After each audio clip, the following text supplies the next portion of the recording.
Hello students, today we will discuss William Wordsworth as a romantic poet and other characteristics of the poetry of William Wordsworth.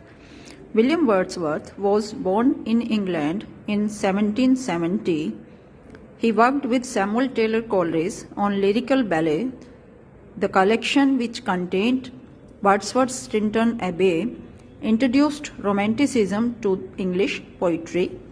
Wordsworth also showed his affinity for nature with the famous poem, I Wandered Lonely as a Cloud. He became England's Poet Laureate in 1843, a role he held until his death in 1850. However, the reasons for why Wordsworth can be called a romantic poet are given below. First of all is his imagination, as is evident in all of romantic poetry, where the 18th century poets used to put emphasis much on wit. The romantic poets used to put emphasis on imagination.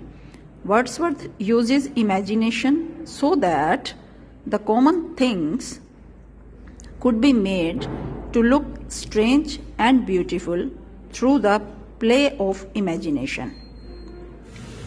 In his famous Intimation Ode, it seems to his as to the child, the earth and every common sight seemed apparelled in celestial light.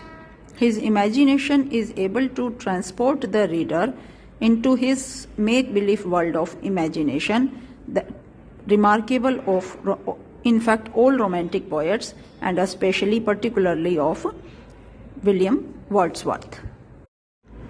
Here he says, there was a time when meadow, grove and stream, the earth and every common sight, to me did seem, I repeat, there was a time when meadow, grove and stream, the earth and every common sight, to me did seem apparelled in celestial light.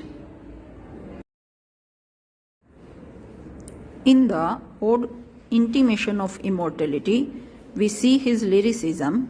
He writes, earth fills her lap with pleasures of her own, yearnings she hath in her own natural kind, and now even with something of a mother's mind, and on unworthy aim, the homely nurse doth all she can to make her foster child, her innate man, forget the glories he hath known, and that imperial palace whence he came. Here his lyricism is clearly evident in these lines of poetry we have read.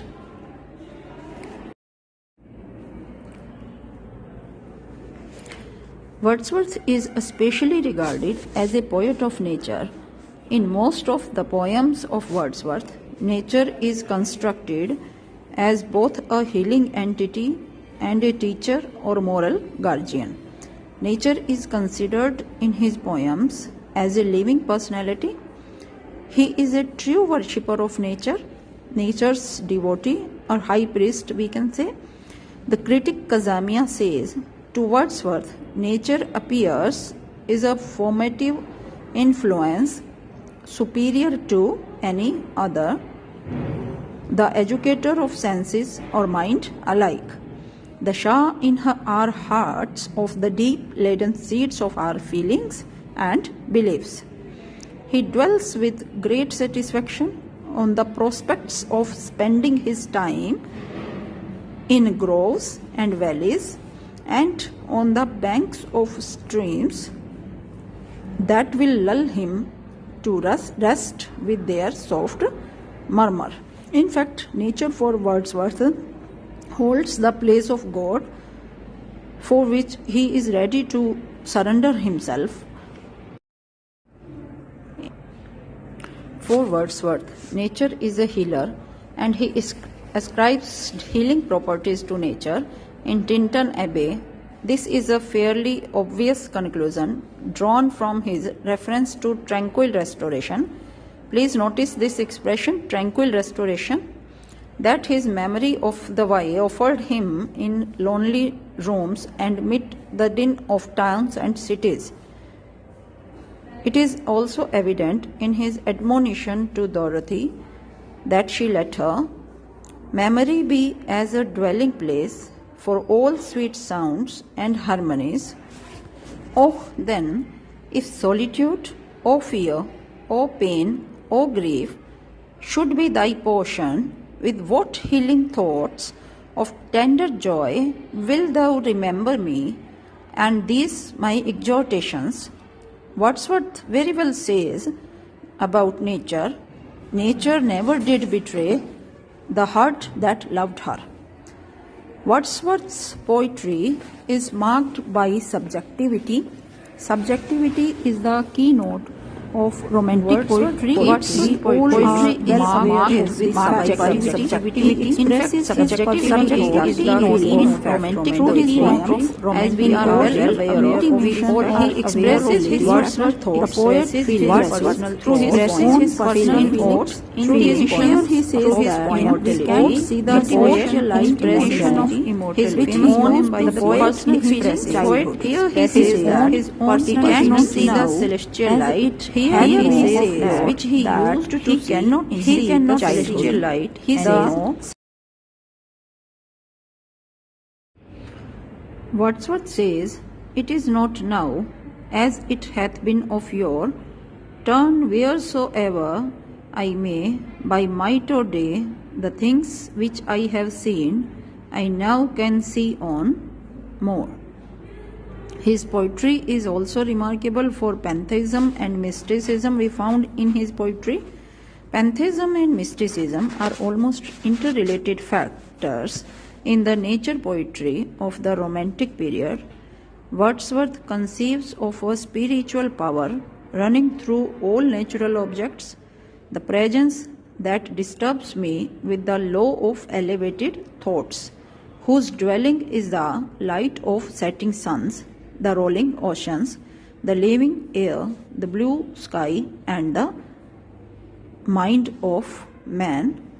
Very remarkable lines from Wordsworthian poem Tintern Abbey. The Romantic poets had sincere love for man, or rather the spirit of man. Wordsworth had a superabundant enthusiasm for humanity.